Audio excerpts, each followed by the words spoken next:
kesimpulannya adalah mohon dikerjakan, jangan dipikirkan ya tesisnya ya. Tesisnya jangan dipikirkan, tapi dikerjakan, ditulis, dikerjakan, dituangkan idenya, jangan dipikirkan, dituangkan ke dalam bentuk tulisan. Yang lainnya adalah Bapak Ibu rajin-rajin bertanya ke yang lebih ngerti. Berikutnya adalah Bapak Ibu cari tesis yang sama persis kalau bisa untuk melihat peta atau polanya. Berikutnya adalah cari referensi. Itu hal-hal teknis yang wajib dilakukan untuk memastikan bisa cepat selesai. Nggak usah khawatir banyak kesulitan, nanti ketika udah dikerjakan akan gampang jalannya. Kan kita merasa sulit kalau belum berjalan. Ketika sudah berjalan, sudah bimbingan, maka menjadi lebih mudah biasanya, menjadi gampang. Nggak usah dibayangkan ya, kalau udah di jalan, nikmati aja jalan pembuatan tesisnya. Sekarang silahkan siapa yang mau tanya? Saya, Pak. Ya. Hilwa. Jadi gini, Pak. Assalamualaikum warahmatullahi wabarakatuh. Salam. Waalaikumsalam warahmatullahi wabarakatuh. Kan ini, Pak, saya mempunyai 2 judul. Nah, untuk judul yang pertama itu tentang sebuah sekolah yang mempunyai program dan itu menjadi pilot proyek digital di Kalimantan, yaitu maksudnya program baru gitu Pak tahun ini. Dan yang kedua itu tentang strategi pemasaran pendidikan. Nah, yang pertama tadi yang tentang program baru tersebut itu kan yang saya ragunya itu apakah boleh diteliti karena itu kan waktunya masih baru Pak, belum ada hasil outputnya gitu. Itu apakah boleh diteliti atau dalam penelitian tuh butuh waktu jangka berapa tahun hingga program tersebut layak diteliti. Kedua yang judul yang kedua itu strategi pemasaran pendidikan. Bisa Pak dari yang kuantitatif, kan kalau meningkatkan kemarin penjelasan Bapak meningkatkan itu kan lebih condongnya ke kuantitatif. Nah, apakah bisa meningkatkan itu digeser jadi judulnya ke kualitatif begitu Pak? Terima kasih. Ya, Mbak Hilwa, menarik, dua-duanya menarik. Yang pertama adalah Mbak Hilwa itu masih ambigu sebenarnya, program apa yang dijalankan dan dianggap baru di Kalimantan Timur itu masih ambigu, tidak ada nama programnya, sasarannya, siapa pelaksananya, itu kan tidak ada informasi yang dijelaskan ke saya tadi. Namun secara umum, semua program, pengelolaan program maksudnya ya, pengelolaan program tahfiz, pengelolaan program pendidikan anak tidak mampu, pengelolaan program, apapun nama program itu, apapun jenis program tersebut yang penting berkaitan dengan pendidikan itu layak diteliti. Namun ada namunnya, si program ini sudah harus berjalan, sudah harus establish, sudah harus mapan, supaya tujuannya adalah memberi gambaran tentang, oh ini loh ada program yang sudah berjalan di bidang pendidikan dan pengelolaannya seperti ini, dan manfaatnya nanti dengan melihat hasil penelitian saya, maka bisa diterapkan, bisa dicontoh oleh semua pembaca. Penelitian yang baik itu bisa memberi manfaat kepada pembaca, kepada semuanya. Itu tujuan penelitian adalah itu. Tujuan penelitian itu tidak sekedar menyelesaikan tesis, tapi memberi manfaat kepada orang lain. Itu. Kalau si programnya ini belum tanda petik berhasil, masih belum jalan, bagaimana saya tahu bahwa program ini berhasil? Nah, itu kelemahannya di situ. Nanti Mbak Hilwa kalau fokus ke yang pertama, ada kemungkinan mencari alasannya sulit. Rasionalitas penelitian di pendahuluan itu sulit dimunculkan karena karakternya tidak kuat, tidak ada. Penelitian yang baik itu memunculkan karakter. Saya agak ragu kalau yang pertama. Itu ya. Kecuali ada program lain yang sudah jalan ya. Silakan diteliti. Untuk yang kedua menarik. Selama ini seingat saya tidak ada teman-teman yang menyentuh pengelolaan pemasaran pendidikan. Seingat saya nggak tahu lupa atau tidak, tapi seingat saya tidak ada atau belum ada yang tertarik di bidang pengelolaan pemasaran pendidikan. Tentu karena teman-teman nggak ada yang mau meneliti ini topik yang sangat menarik, menjadi pembeda ya, menjadi berbeda dengan teman-teman. Pengelolaan pemasaran pendidikan. Yang kita tahu sekarang, pendidikan itu kan dipasarkan ya, Mbak Hilwa ya.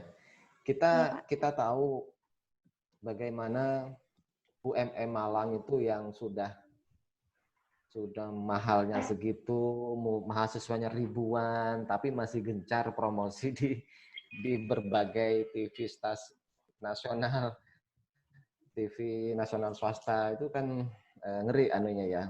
UMM Malang yang sudah akreditasinya A, ribuan, kerjasama luar negerinya nomor 1, mereka punya program Oracle yang komputer itu, 2 tahun di Malang, 2 tahun di luar negeri itu.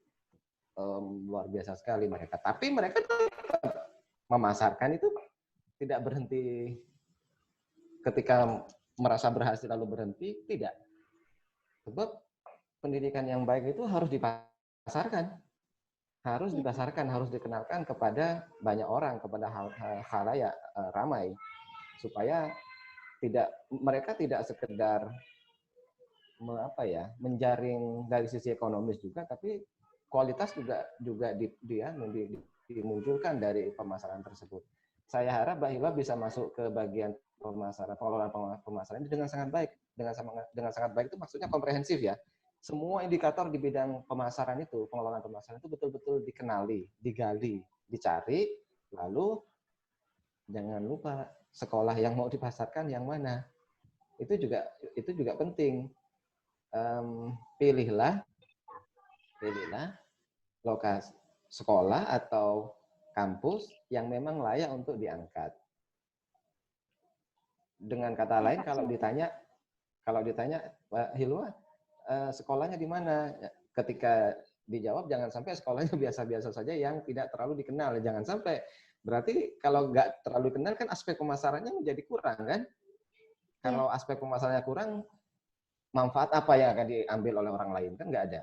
Gitu. Jadi usahakan penelitian yang baik itu adalah meneliti sekolah yang memang sudah baik. Kalau memang topiknya pemasaran, berarti cari sekolah yang memasarkannya sudah sangat baik, Hilwa, supaya bisa hasilnya nanti supaya bisa ditiru orang lain. Itu jawaban saya. Jadi bisa fokus yang kedua. Banyak, Pak. Ya, itu aja yang ditanyakan. Yang lain nggak ada yang ditanyakan. Terima kasih banyak, Pak. Enggak. Insya Allah. Ya, oke. Cari buku ya. Cari buku. Ya, siap, Pak. Cari referensi, buka artikel tentang marketing pendidikan. Oke. Iya, marketingnya marketing pendidikan ya, bukan marketing barang kecantikan aksesoris ya, bukan ya? Iya, Pak. Iya. Aksesoris marketingnya. Iya, Pak, siap. Barang itu. Silakan yang lain. Mbak Hilwa sudah sepertinya. Lulu, Pak. Yang angkat tangan Andas dulu. Andas, silakan Andas. Oke, Pak. Bismillah, terima kasih Pak. Saya punya 2 tema di lokasi yang berbeda. Cuman yang saya ketik masih di lokasi tempat saya bekerja saat ini. Jadi tema pertama di sekolah saya sendiri, SMP IT Madinah, itu kan melaksanakan 2 kurikulum, Pak. Kurikulum nasional sama kurikulum pondok. Terus selama beberapa tahun terakhir ini sekolah lebih memprioritaskan kurikulum nasional, sehingga banyak prestasi yang didapat seperti akreditasi jadi adiwiyata tingkat provinsi dan jadi ketua perkumpulan sekolah adiwiyata di Samarinda.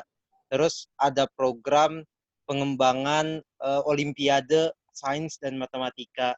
Nah, ini dari segi kurikulum nasionalnya. Dari segi kurikulum pondok terjadi stagnan, Pak. Jadi kemarin kayak Hari Santri Nasional tidak ada satupun bidang lomba yang diikuti berhasil meraih prestasi dan semacamnya.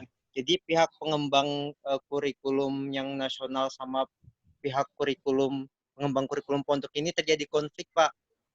Karena ngerasa Madinah ini kan pondok, tapi kok sudah kehilangan identitas mereka sebagai pondok. Jadi sekolah ini bagaimana, mau seperti sekolah umum atau mau menguatkan lagi kurikulum pondok. Jadi yang saya ambil strategi konflik dalam pengembangan kurikulum di SMP IT Madinah. Itu yang pertama. Terus yang kedua tentang MA Man PK. Kan kakak saya dapat informasi karena banyak yang saya kenal yang ngajar di anak PK itu kan dia fokus ketika kegiatan di kelas, nanti lanjut lagi kegiatan di asrama sampai malam dan subuh untuk menghafal Quran. Tapi ada terjadi kasus di kelas, nyaris setiap hari anak-anak man PK itu selalu tidur di kelas karena merasa capek. Dan uniknya guru-guru di sana membiarkan setiap mengajar di kelas tersebut. Jadi ada beberapa guru yang kontra dengan sikap para guru yang membiarkan peserta didik ini tidur di kelas karena alasan kasihan, lelah. Ada juga yang pro karena ngerasa kasihan dibiarkan, ada yang kontra membiarkan anak-anak tidur di kelas. Menurut saya ini menarik, cuman temanya saya belum bisa tentukan apakah ini masalah di kurikulumnya ataukah manajemen asramanya atau semacamnya. Jadi yang lebih saya dalami saat ini judul tema pertama saya. Tapi saya juga tertarik tema kedua. Mungkin bisa beri tanggapan atau pencerahannya, Pak. Ya, ada semuanya menarik kalau menurut saya. Jadi karena latar belakangnya Andas yang sudah S1 manajemen pendidikan, sehingga memang luar biasa untuk dikembangkan. Menarik ide-idenya Anda sini. Menarik. Dua-duanya sangat menarik sekali. Dua-duanya bisa sangat baik sekali ya. Pertama tadi tentang pengembangan kurikulum, strategi konflik. Aslinya kalau strategi aslinya induknya bukan ke pengembangan, bukan ke manajemen kurikulum kalau yang pertama itu, tapi lebih ke strategi konfliknya. Ingat ya, kalau di bahasa Indonesia itu kata benda itu paling depan. Beda dengan bahasa Inggris. Kalau kata bendanya adalah strategi konflik dalam pengembangan kurikulum, berarti noun-nya itu ya strategi konfliknya, bukan kurikulum, bukan pengelolaan kurikulumnya Anda. Dan kiblat berpikirnya dulu yang perlu diluruskan ya. Beda dengan pengelolaan kurikulum di Madinah, di MTS atau di sekolah Madinah itu. Kalau memang pengembangan kurikulum yang dimunculkan jadi sandarannya, berarti patokannya adalah manajemen kurikulum. Tinggal nanti dipotret aslinya manajemen kurikulumnya itu seperti apa. Kan Anda sudah cukup tahu bahwa manajemen kurikulum itu nanti A, B, C, D, F, G anunya, indikator di dalamnya. Bersandarnya adalah kepada pengelolaan kurikulum. Kalau memang yang mau dipotret adalah pengembangan kurikulum. Cuman dari keterangan Anda sepertinya bukan manajemen kurikulum yang saya tangkap, tapi justru strategi konfliknya. Ini dua hal yang berbeda ya, Andas ya. Harap diingat itu dua hal yang berbeda. Kalau ternyata strategi konfliknya yang dijadikan sandaran, berarti pengelolaan kurikulumnya dikesampingkan, tapi fokus kepada strategi konfliknya.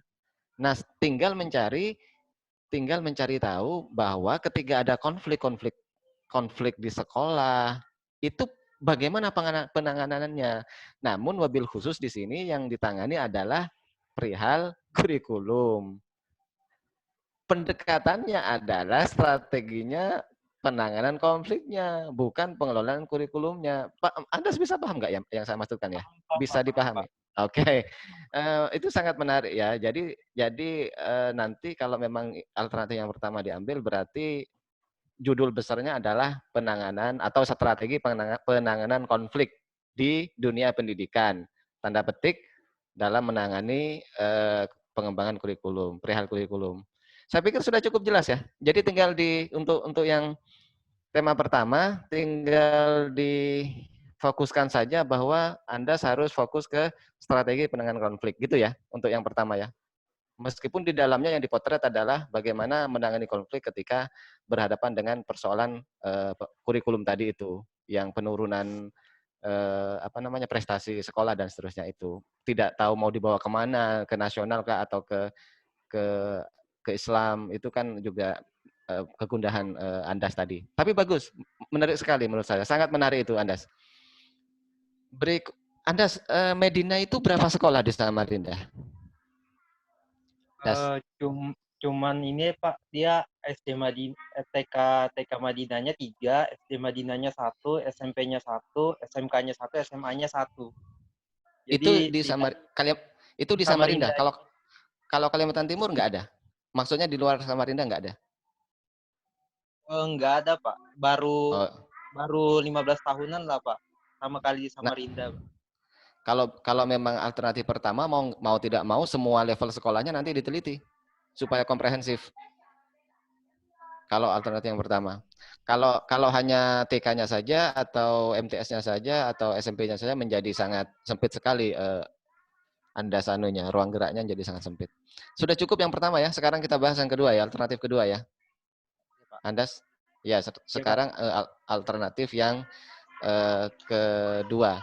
Tadi yang kedua itu saya agak lupa. Tadi yang kedua itu fokusnya tentang kasus anak-anak MAPK itu karena kegiatannya. Oh iya, I got it. Sekarang gini, anak-anak PK itu ada beberapa program karena terlalu padatnya hafalan sehingga banyak tidur di kelas. Rasanya kasus ini sudah kita banyak pahami ya, kita banyak ketahui ya. Kok menurut saya menariknya begini kalau dia di memotret persoalan ini Andas. Ini ada dua hal yang bisa dipotret. Pertama adalah pengelolaan asramanya atau pengelolaan pembelajarannya. Kalau menurut saya yang lebih menarik tentu pengelolaan pembelajaran.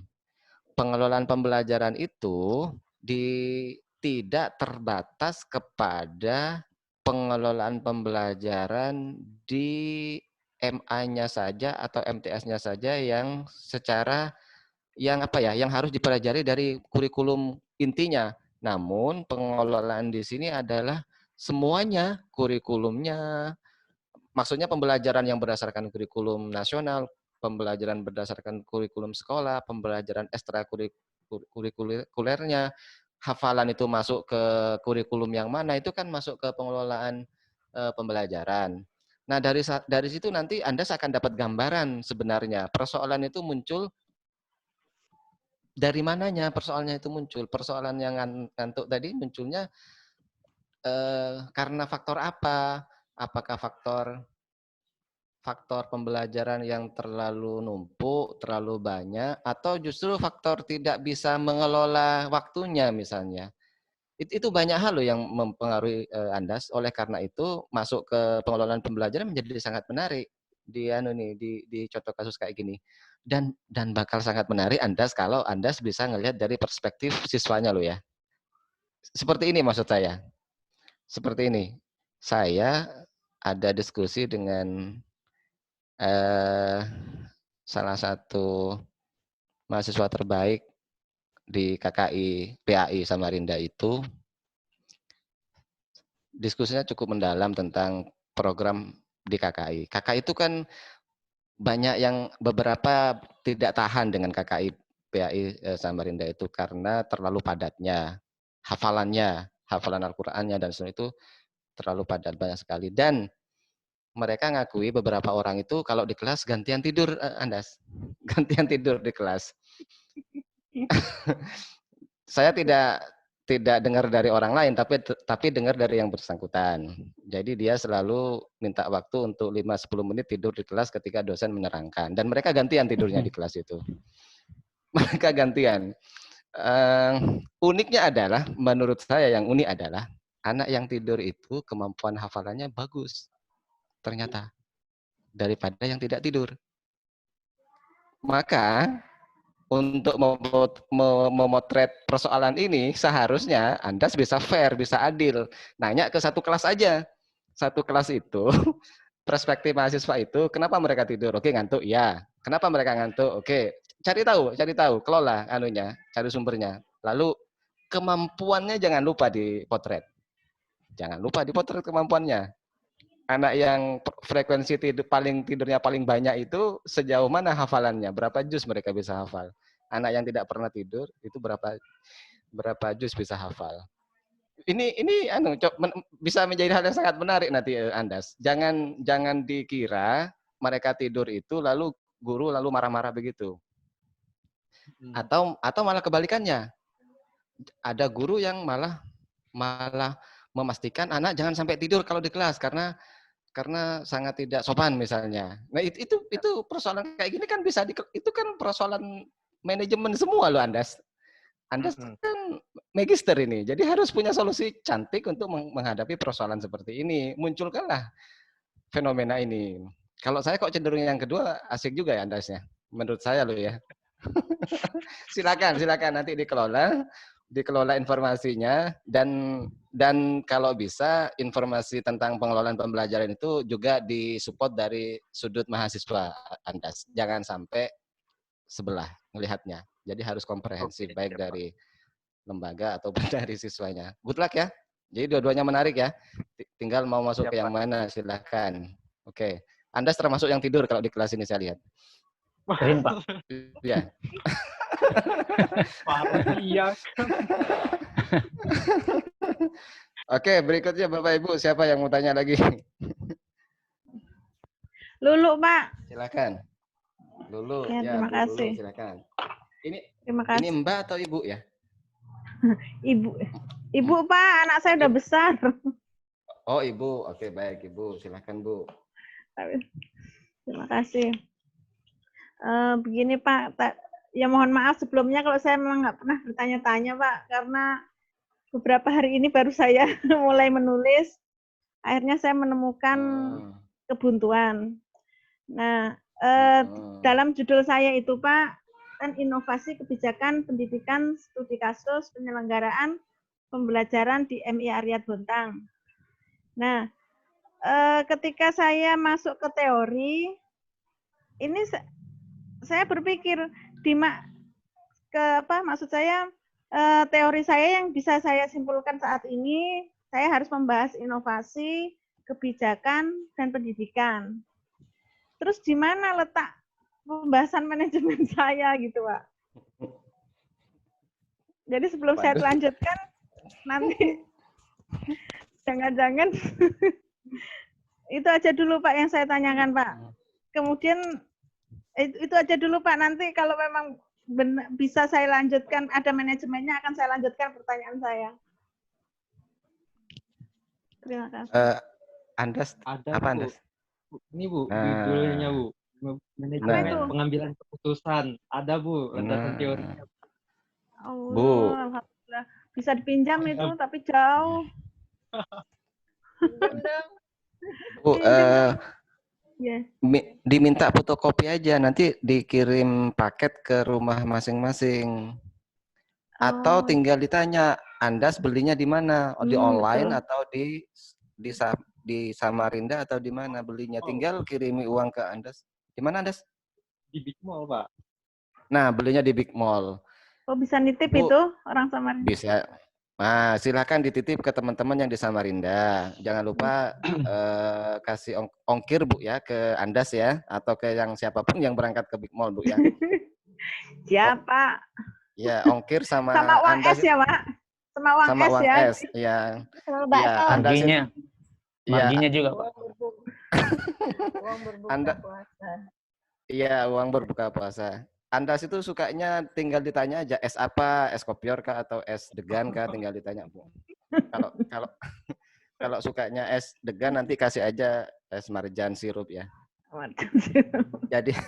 Jadi Bu, tadi sudah ada solusinya dari Andas bahwa yang ingin Ibu teliti itu ada teorinya tentang pengambilan kebijakan. Jadi Ibu fokus kepada bagaimana pengelolaan, bagaimana mengambil keputusan, bagaimana mengelolanya, bagaimana caranya mengambil keputusan. Induknya menjadi manajemen pengambilan keputusan.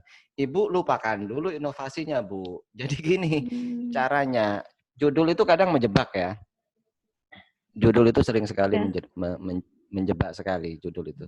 Jadi Bu, yang disebut dengan inovasi itu adalah sesuatu yang di luar teori yang ada, itu namanya inovasi. Cara melihatnya relatif gampang sebenarnya. Cara melihatnya adalah secara teori untuk pengambilan keputusan itu kan sudah ada panduannya Bu di bukunya Andas tadi. Mengelola kebijakan itu langkah-langkahnya A, B, C, D. Yang disebut mengelola pendidikan, yang disebut mengelola kebijakan itu langkahnya sesuai teori adalah A, B, C, D. Seorang pemimpin ketika mau mengambil keputusan, kebijakan, maka langkah-langkah yang harus dilalui adalah A, B, C, D, dan seterusnya. Tinggal Ibu ngelihat teori yang ada di Andas itu. Teorinya pasti jelas. Bagaimana cara mengambil keputusan. Nanti ketika Ibu melihat faktanya dan ada hal yang berbeda, itu disebut dengan inovasi, Ibu. Itu disebut dengan idealitas dan realitas. Tapi realitasnya di sini adalah realitas yang positif. Maka temuan Ibu itu adalah sekolah di Bontang, pengelolaan pengambilan keputusan itu dilakukan sebagai berikut. A, B, C. Sebagai berikutnya itu, Bu, itu merunut kepada teori yang ada. Namun temuan berikutnya, temuan yang lain adalah inovasi yang dilakukan dalam bentuk A, B, C, D. Inovasi itu berarti langkah-langkah pengambilan kebijakan yang berbeda dari teori yang ada. Yang lebih positif, yang lebih baik, itu namanya inovasi. Kalau dalam pengajaran itu disebut research and development, pengembangan namanya. Pengembangan pembelajaran, pengembangan materi ajar, dan seterusnya. Jadi ada hal-hal yang bersifat inovasi. Inovasi itu kan kebaruan, Bu. Melakukan, menciptakan, menerobos atau apa ya, mengambil langkah-langkah yang lebih baik daripada yang sudah ada sebelumnya. Itu disebut dengan inovasi. Dan inovasi itu banyak ragamnya. Bisa memaksimalkan potensi guru. Itu inovasi juga, Bu. Bisa memaksimalkan potensi siswa. Itu juga inovasi. Bisa memaksimalkan potensi bahan ajar. Bisa memaksimalkan potensi kurikulum, itu semuanya disebut dengan inovasi. Jadi syukur alhamdulillah kalau nanti Ibu ketemu inovasinya di sektor apa saja kebijakan itu.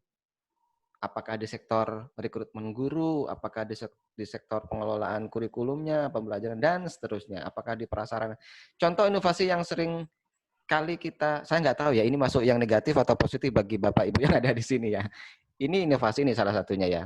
Contoh bahwa sekolah harus merawat taman di sekolah. Tiba-tiba pihak sekolah tidak mau, ada temuan dari pemerintah dianggap korupsi. Tiba-tiba si kepala sekolah menggandeng komite. Dan komite yang mengumpulkan dana. Komite yang membangun, merawat bunganya. Komite yang membeli potnya tanpa campur tangan itu pihak sekolah. Terus tiba-tiba ada WC yang kurang, tiba-tiba komite yang melakukannya. Nah, itu kan sudut pandang kasar disebut inovasi, Bu. Inovasi dari aspek pengelolaan sarana dan prasarana. Meskipun sudut pandangnya bisa negatif dan positif ya, kontra dan bisa pro dan kontra ya. Tapi intinya adalah ketika suatu manajemen itu keluar dari garisnya, tapi yang bersifat positif, itu disebut dengan inovasi. Ingat loh, positif ya, tidak mengorbankan atau tidak meragukan orang lain, tidak meragukan pihak lain. Kalau dalam pembelajaran misalnya di sekolah, ini bisa disebut dengan inovasi. Ketika ada sekolah yang begitu kaku, kursinya nggak boleh diubah, harus menghadap ke depan semua, tiba-tiba ada kepala sekolah yang berpikir ekstrim. Nggak apa-apa, bangku tiap hari diubah-ubah. Hari ini bentuk L, besok bentuk U, besok bundar, besok menghadap ke depan, besok belajar di alam. Oh, itu kan inovasi dalam pembelajaran, Ibu, Bapak Ibu. Tapi kan tidak mengorbankan yang sudah ada di kelas seperti itu. Carilah Bu Lulu, carilah kebijakan apa yang normal, namun kebijakan apa yang kurang normal, tapi dalam arti yang positif ya. untuk menuju ke kebaikan sekolah tersebut. Ibu tambah bingung ya Bu Lulu ya? Insya Allah bisa dipahami Pak, nanti sambil sharing sama teman-teman. Ya, insya Allah bisa dipahami. Apalagi kalau Ibu punya indikator dari bukunya Mas Andas tadi ya. Oh iya Indikator Pak, itu kan siap. langkah-langkah yang jelas intinya Bu, di dalam mengelola, di dalam manajemen itu langkahnya apa saja itu pasti secara jelas tertulis. Tinggal Ibu cek wawancara, observasi sekolahnya dilakukan atau tidak, itu aja Bu, nggak rumit kok, gampang aja. Oke Bu, semangat Bu ya. Berarti harus Iya ditulis Pak. ya, tetap Ibu jangan terpengaruh dengan inovasinya loh ya. Oh begitu ya. Maksud saya tetap inovasi judulnya, tapi Iya, iya. jangan fokus ke inovasinya, fokuslah Oh, kepada pengelolaan pengambilan kebijakan. iya, Fokus iya, ke iya. situ. Nanti hal-hal baru itu disebut dengan inovasinya. Oke? Gampang kok, Iya, ya. iya Ya, Pak. semangat. Terus sebentar Pak. Apa? Ya. Jadi ini kajian teori yang saya susun kebijakan dulu, gitu kah Pak? Atau gimana Pak? Kalau kajian teori itu yang terutama paling penting banget adalah manajemen pengambilan keputusan. Itu yang wajib ada, Bu. Kalau Ibu mau menambahkan di luar ini, itu terserah Ibu. Kalau mau tebel misalnya tesisnya, tambahkan aja semuanya. Teori kebijakan, teori manajemen pendidikan secara umum, tambahkan aja. Teori kepemimpinan, karena ini kan dekat juga dengan kepemimpinan. Oh, Silakan aja tambah, Ibu, kalau teori itu kayak gini caranya. Dari sekian puluh ratus halaman di bab 2 itu, Ibu mungkin hanya perlu satu paragraf aja untuk melihat teori apa sih yang saya perlukan untuk tesis saya. Teorinya Ibu itu aslinya yang di Mas Andas tadi itu. Teori tentang manajemen pengambilan keputusan. Itu aja yang paling diperlukan. Kalau Ibu mau menambah yang lain, itu kayak makan itu jadi sambelnya aja, Bu. Yang disebut makan kan ada nasi dan ada lauk kan? iya. Itu disebut dengan teori utama. Nasi sama lauknya. Terus yang lainnya mau sambel, mau kerupuk, mau suami, mau anak, mau apa lagi? Itu pendampingnya saja gitu loh, Bu. Oke, apa Iya. lagi? Mungkin itu aja dulu Pak. Insya Allah nanti segera dikerjakan dulu. Oke, sip, semangat ya. Terima kasih Terus Pak, terima kasih. sama-sama, Ibu. Nggak ada lagi yang tanya. Masih ada waktu nggak, Pak? Kalau saya masih ada waktu. Masih. Bapak Ibu masih ada waktu tidak? Karena setelah ini, oke, silakan. Oh ya. Ada 5 menit. Baik. Ya, makasih Pak Abu dan Pak Umar. Saya termasuk yang belum nulis Pak sebenarnya. Progresnya cuma kalau pekan kemarin ada 2 judul yang mau diteliti. Dan sekarang saya lebih mengerucut ke 1 judul, yaitu model pembelajaran. Kemarin kan bahasanya sistem ya Pak ya, sistem pembelajaran. Terus disarankan untuk pakai kata model gitu. Jadi model pembelajaran di panti asuhan Ruhama. Saya lebih cenderung ke meneliti di tempat ini Pak, dibanding yang satunya. Mau saya coba dulu untuk fokus di sini. Progresnya baru itu Pak, baru menentukan dari dua tempat itu gitu. Nah terus langkah berikutnya memang agak bingung Pak memulainya dari mana. Karena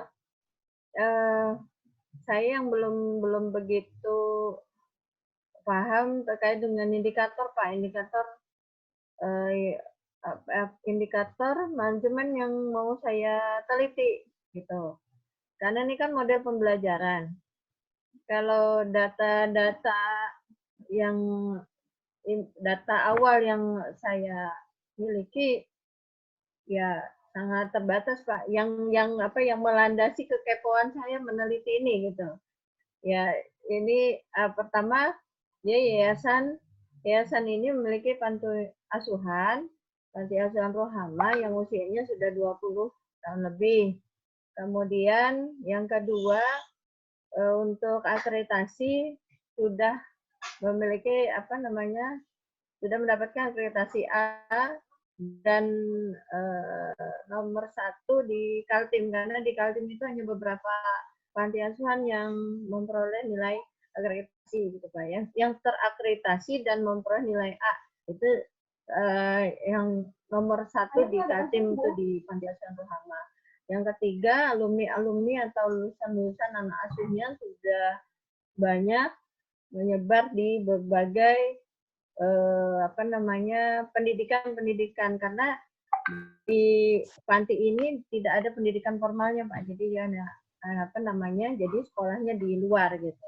Jadi sudah ada yang alumni dari panti ini, sudah ada anak asuhnya yang kemudian bekerja, ada yang jadi kepala sekolah, ada yang jadi hafiz, tokoh masyarakat, dan seterusnya. Ada juga yang berprestasi di sekolah-sekolah formal yang memang disediakan ya untuk mereka gitu, untuk dibiayai gitu. Nah itu Pak, saya ke mana nih selanjutnya, itu yang bingung jadinya. Gitu Pak Umar. Sudah Bu, itu aja Bu. Iya. Banyak. Itu ajanya banyak sebenarnya ya. Ibu, kalau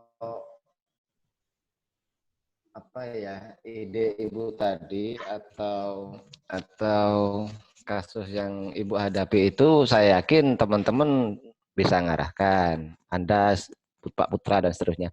Ibu ini guru Bu ya? Ibu guru ya, seorang guru ya? Ibu seorang guru?